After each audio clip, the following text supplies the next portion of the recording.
হাড়োয়া শায়ের বাজার একটা মাদ্রাসা আছে, ওই মাদ্রাসার আশপাশের কিছু মানুষজন আমার একটু একটু মনে পড়ে আমাদের দিলু ভাই, মফিজুল ইসলাম ভাই, হাফেজ আজিজউদ্দিন, এই দিলু ভাই না না এই দিলু না, ওই ওখানে একজন দিলু ভাই একজন আছেন জিনকিয়া, ওরাই পত্রিকাটা জন্ম দেয় এবং উদ্বোধনী অনুষ্ঠানে পিরজাদা সরফুল আলমী সাহেব ছিলেন, মুফতি সাহেবও ছিলেন, তারাই পত্রিকাটা জন্ম দেয়।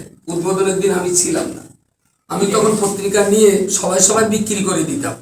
এরা 4 মাস পত্রিকাটা চালার পর তখন মাসিক ছিল, তারপরে আর চালাতে পারিনি টাকার অভাবে। 6 মাস পত্রিকা বন্ধ ছিল, তখন থেকেই মুফতি সাহেবের সওয়াল জবাব বিভাগে উত্তর লিখতে হবে। তারপরে পত্রিকাটা বন্ধ হয়ে গেলে মুফতি সাহেব আমি বসে আলোচনা করলাম যে ওরা তো টাকার অভাবে চালাতে পারছে না, আর দাদা হুজুরের স্মৃতি বিজড়িত পত্রিকা তো পশ্চিমবঙ্গে নেই একটাও। একটা ছিল নওয়াজুল কাবলার জামাতা মরহুম মনফুর নেদা ইসলাম, উনি চালাতেন, হুজুরের নাম কি যেন বয়স্ক মুরব্বী করে আশরাফ সাহেব, সৈয়দ আশরাফ সাহেব, আল্লাহ তাকে জান্নাত নসিব করুন। ভদ্র মানুষ শেষ জীবন পর্যন্ত নেদা ইসলাম পত্রিকাটার জন্য হয়ে গেছে। তারপরে আর সাপ্তাহিক কোনো পত্রিকা আমাদের হাতে নেই, তো পত্রিকাটা বন্ধ হবে।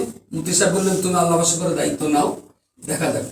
তো সেইখান থেকে আমি দায়িত্ব নিয়ে এই পত্রিকাটা চালাচ্ছি। তখন ছিল মাসিক, তারপরেও কিছুদিন আমরা মাসিক চালিয়েছিলাম, তারপরে পাক্ষিক করা হয় কিছুদিন, তারপরে পত্রিকাটা এখন সাপ্তাহিক চলছে। এর একেবারেই হেডলাইনে লেখা মুজাদ্দিদুজ্জামান আলা হযরত আবু বকর সিদ্দিক রহমতুল্লাহ আলাইহির আদর্শে ইসলামী সমাজ ও মুসলিম বিশ্বের নির্ভীক হাতিয়ার। কিন্তু দুর্ভাগ্য, আমার বিরুদ্ধে প্রচুর মানুষ গালিগালাজ করেছে, ছোট মোটা বলেছে। আমি তাদের অন্তত আল্লাহর কাছে বলবো আল্লাহ তাদের গুনাহ না দিয়ে তার পরিবর্তে সওয়াব, না না ওই আপনার দোয়া, ওই আমার দোয়া। তো আমার এই কাছ থেকে পত্রিকাটা যদি কেউ কেড়ে নেয় আমি খুব শান্তি পাবো, কারণ এই পত্রিকাটা হুজুর মাসে এখন আমাকে 56,000 টাকা ভর্তুকি দিয়ে চালাতে হয়। বছরে ফেলে জেলে এই পত্রিকার পিছনে আমার 7 লাখ থেকে 7.5 লক্ষ টাকা আমার রাত জায়গা রোজগার করা পয়সাতে ঢালতে হয়। তবে প্রত্যেক সপ্তাহে সপ্তাহে পত্রিকাটা বার হয়। ফুরফুরা শরীফের যারা আমাদেরকে অন্যান্য জায়গার যারা এইটা নিয়ে অনেক রকম মন্তব্য করে, আমি তাদের বলছি তারা পত্রিকাটা নিয়ে নিক, তারা চালাক। এতদিন পর্যন্ত যে দেনা হয়েছে 1 পয়সা দেনার ভাগ নিতে হবে না, আমি একদম খুশি মনে পত্রিকা তাদের হাতে তুলে দেবো, অন ক্যামেরা অনুষ্ঠান করে তুলে দেবো। কিন্তু দুর্ভাগ্য এই জায়গাটায় কেউ আসেনি, কারণ এখানে আসলে না হাত 180 ডিগ্রি হুজুর উপর করতে হবে, সেই জন্য কেউ এখানে আসে না। আমি বলছি দাদা হুজুরের ভক্ত তো আমরা সবাই আছি, তাই পত্রিকাটা আমি একা চালাবো, কারণ সবাই মিলে চালাক না, আমাকে বাদ দিয়ে তারাও একটা বাদ করে চালাক না। কিন্তু এই জায়গাটায় কেউ যায় না। আল্লাহ যেন সবাইকে একটুখানি না বলতে চাইছি এটা সাপ্তাহিক কত করে দাম করেছেন? দাম 5 টাকা।